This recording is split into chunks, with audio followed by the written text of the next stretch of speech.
ఇన్ని రోజుల తర్వాత బాడీని మీరు మళ్ళీ ఎందుకు తీసుకోవాల్సి వచ్చింది? అసలు ఎందుకు కోర్టుకు మీరు ఎందుకు వెళ్లాల్సినటువంటి అవసరం ఎందుకు వచ్చింది? ఏమని కోర్టు చెప్పింది? సో ఏం చెప్పదలుచుకున్నారు?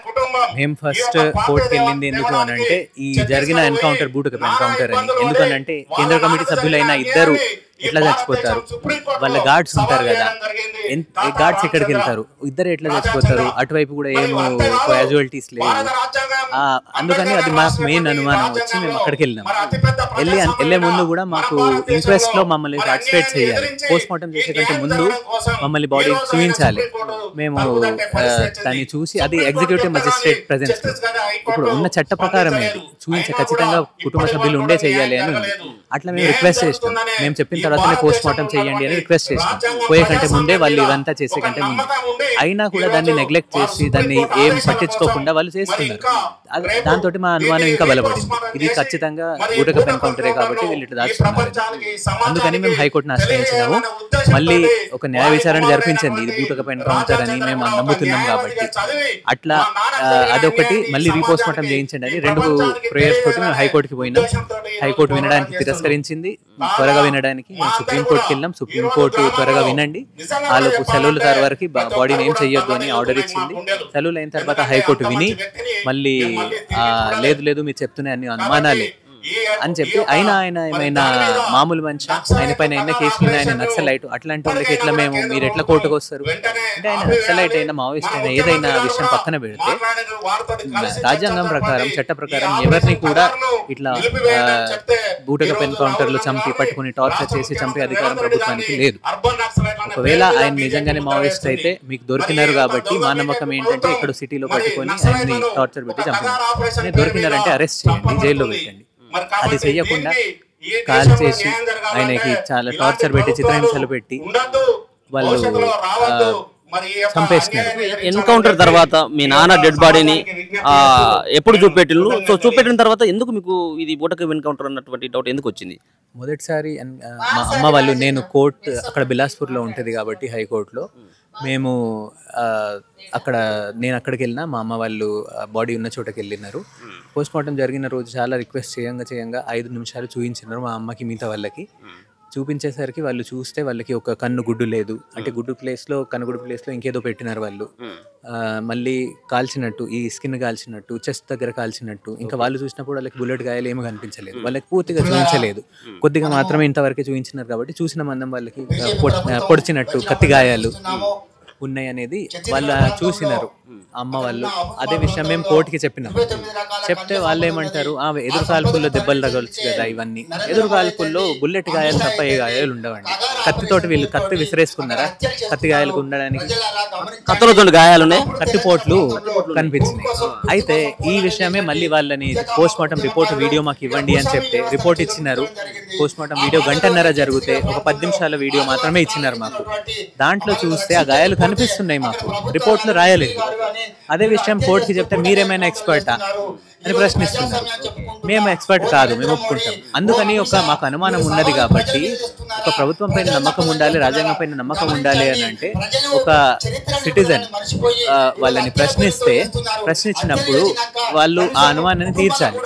అందుకని మేము కాదు, మా వర్షన్ నమ్మకండి, వాళ్ళ వర్షన్ నమ్మకండి, రీపోస్ట్ మార్టం జరిపించండి, న్యాయ విచారణ జరిపించండి, ఏది తేలితే మేము అది ఒప్పుకుంటాము. నిజంగానే ఎన్కౌంటర్ అయింది, పోస్ట్ మార్టం సరిగ్గానే జరిగింది అని అనుకున్నప్పుడు ప్రభుత్వానికి ఎందుకు భయం, ఎందుకు చేయట్లేదు అనేది మా ప్రశ్న. అందుకని హైకోర్టు కూడా మా పిటిషన్ని తిరస్కరించిన తర్వాత మేము సుప్రీంకోర్టుని ఆశ్రయించినాము. సుప్రీంకోర్టు త్వరగా వినడానికి నిరాకరించింది కాబట్టి ఇంకా మేము వీళ్ళకి విన్నపం చేస్తాం, మీరు పెట్టుకోండి బాడీని, సుప్రీంకోర్టు మళ్ళీ మా పిటిషన్ని వినే వరకు. అంటే ఒప్పుకోకుండా మీరు వచ్చి తీసుకుంటారా, మేము కాల్ చేస్తాము అని డైరెక్ట్గా మాకు బెదిరిస్తున్నారు. మే నెలలో నంబాల కేశవరావు ఎవరైతే జనరల్ సెక్రటరీ ఉండింది మావోయిస్ట్ పార్టీ, ఆయన కూడా అట్లాగే కాల్చి వాళ్ళ కుటుంబ సభ్యులకి కనీసం బూడిది కూడా ఇవ్వలేదు.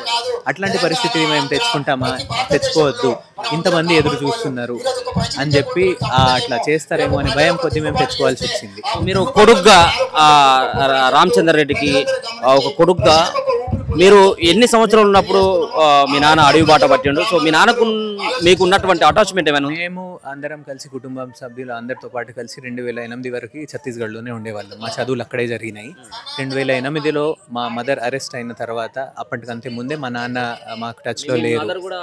మా మదర్ని ఎమ్మెల్యేస్కి సల్వాజూడం అప్పుడు జరిగింది కాబట్టి దాంట్లో ఉన్న అత్యాచారాలన్నింటినీ వీళ్ళు వీడియో తీసి సీడీలు ఎమ్మెల్యేస్కి పంపించినారన్న కేసులో ఇరికించి అరెస్ట్ చేసి 11 సంవత్సరాలు జైల్లో పెట్టారు.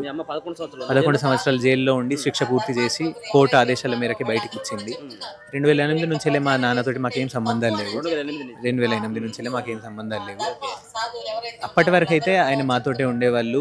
ఆయన అక్కడ అడ్వకేట్గా కూడా ప్రాక్టీస్ చేస్తున్నారు ఛత్తీస్గఢ్లో కొంతకాలం, ఎన్రోల్ అయ్యి కూడా ఉన్నారు. దాంతోపాటే ఈ ప్రజల కోసం పోరాటం మొదలుపెట్టినట్టున్నారు.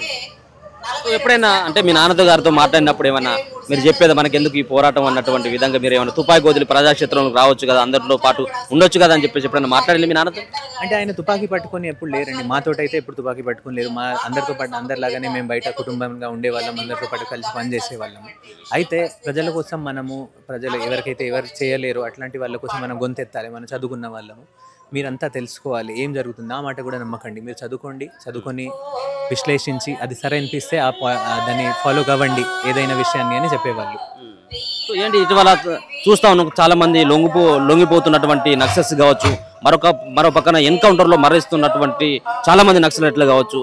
సో కేంద్ర ప్రభుత్వం చేస్తున్నటువంటి స్టేట్మెంట్ కావచ్చు, మార్చి వరకు అసలు నక్సల్స్ లేనటువంటి దేశాన్ని తయారు చేస్తామని అమిత్ షా ప్రకటన కావచ్చు, ఒక సంబంధించినటువంటి వ్యక్తిగా ఒక పౌరునిగా ఎట్లా ఈ స్టేట్మెంట్ చూస్తారు? ఏంటండి అది కూడా మీరు చూస్తే అదంతా ఆపరేషన్ కగార్ అనే పేరుతోటి కేంద్ర రాష్ట్ర ప్రభుత్వాలు కలిసి చేస్తున్న పని ఇది. అది బస్తర్ని నక్సల్ ముక్తి చేస్తామని వాళ్ళు చెప్తున్నారు. కానీ ఆ సాకుతోటి అక్కడ ఉన్న ఏదైతే ఖనిజాలు ఉన్నాయో వీళ్ళు ఉన్నంత వరకు ఎవరికి పంచలేరు, ఏం చేయలేరు. కాబట్టి వాళ్ళు ఈ కుట్రపూరితమైన చర్యలు చేసుకుంటూ వీళ్ళనందరినీ చంపేసి అక్కడ ఖనిజాలన్నీ అది షెడ్యూల్ 5 ఏరియా, షెడ్యూల్ 6 ఏరియా అనేది కూడా చూడకుండా అందరికీ దోచేసి ఇచ్చేస్తారు అని మనకు క్లియర్గా ఎప్పుడు తెలుస్తుంది అంటే నమ్మల కేశవరావు ఎన్కౌంటర్ అయినాక మీరు చూస్తే దానికి 2వ-3వ రోజే గడ్చిరోలిలో బస్తర్లో ఉన్న మైన్స్ని అడానీ వాళ్ళకి ఆప్షన్లో ఇచ్చేస్తున్నారు. ఇక్కడ కూడా ఈ లొంగిపోయిన వాళ్ళకి లాయిడ్ కంపెనీ అక్కడ ఏదైతే ఉన్నదో అది ఆఫర్ ఇస్తున్నది, మీరు బ్రాండ్ అంబాసిడర్ అవ్వండి. దీంతో మనకు క్లియర్గా తెలుస్తున్నది కదా కార్పొరేట్లకి ఈ ఖనిజాలన్నీ ఇవ్వడానికి ప్రభుత్వాలు చేస్తున్న పని. అక్కడ ఆదివాసులను గెంటేయాలి. ఆదివాసులకు వీళ్ళు బలంగా ఉన్నంత వరకు వీళ్ళు ఏం చేయలేరు. కాబట్టి కొంతమందిని లొంగిపోయి బయటకు వచ్చి వాళ్ళ చేత వీళ్ళ కోవట్లాగా వాళ్ళ మార్చి వీళ్ళు ఎక్కడెక్కడ ఉన్నారు అని చెప్పి ఎవరైతే ఒప్పుకుంటలేరో సాయుధ పోరాటాన్ని వదిలేయడానికి వాళ్ళని ఇట్లా ఎన్కౌంటర్ చేసి చంపేస్తున్నారు. వాళ్ళ దగ్గర ఆయుధాలు ఉన్నాయి, వాళ్ళ దగ్గర అన్ని అత్యాధునిక పరికరాలు ఉన్నాయి, వాళ్ళు ఏమైనా చేయగలరు. కానీ ఇది బస్తర్ డెవలప్మెంట్ కోసమో ఆ ప్రాంతం డెవలప్మెంట్ కోసమో కాదు, ప్రజల డెవలప్మెంట్ కోసం కాదు, వీళ్ళు కార్పొరేట్ల డెవలప్మెంట్ అది వాళ్ళు చెప్పేది. Thank you.